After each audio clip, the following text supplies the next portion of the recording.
Hello भाई, आज के वीडियो में हम ITI के रिजल्ट किस किंग चेक कइल जाला ओके हम बतावल चाहतनी। काहे कि बहुत लइकन बहुत परेशान होता ITI के रिजल्ट चेक नहीं कर सकता। गूगल पर वही पे जाके तो हम लोग सर्च बॉक्स खोलिए लो। सर्च बॉक्स खोलने के बाद ओकर बाद सर्च बॉक्स में ओपन कैला के बाद लिखिए लो ITI सरकारी रिजल्ट .com के ओकर बाद ओके सर्च करो। सर्च कैला के बाद आज ITI सरकारी रिजल्ट ओके ओपन करे के बाद ओपन कैला के बाद तो नेट तो स्लो चलता भाई एकरा खातिर का कल जाए, लेकिन हम सोचने वीडियो में बना दे। लेकिन ओकर बाद ओपन हो जाए। ओपन कैला के बाद थोड़ा सा ऊपर कर लो पेज के ऊपर कैला के बाद रिजल्ट में आके दिखाओ तो ITI रिजल्ट 2025 डाउनलोड एक क्लिक करो भाई।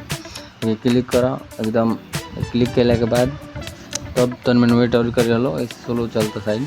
और फिर तन ऊपर कर जा हो जाए कि नहीं के ऊपर कर जा।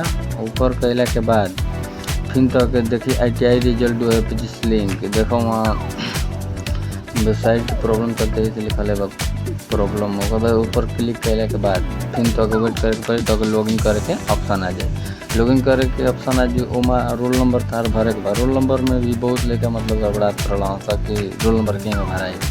रोल नंबर में क्या करे के बाद कि अपन रोल नंबर जो भी होके ओकर सबसे पहले कैपिटल आर लिखला के बाद तहार रोल नंबर कुछ होके जौने होके ओके टाइप कर। टाइप कैला के बाद नीचे आला के बाद देखा डेट ऑफ बर्थ डाले के होता। डेट ऑफ बर्थ में ओमा डेट ऑफ बर्थ तार बाद जौन करो ओकर बाद लॉगिन पे पावे लॉगिन के क्लिक कर। लॉगिन के क्लिक करब तो तहारा के एगो नया पेज खुल के फिर ओपन होई।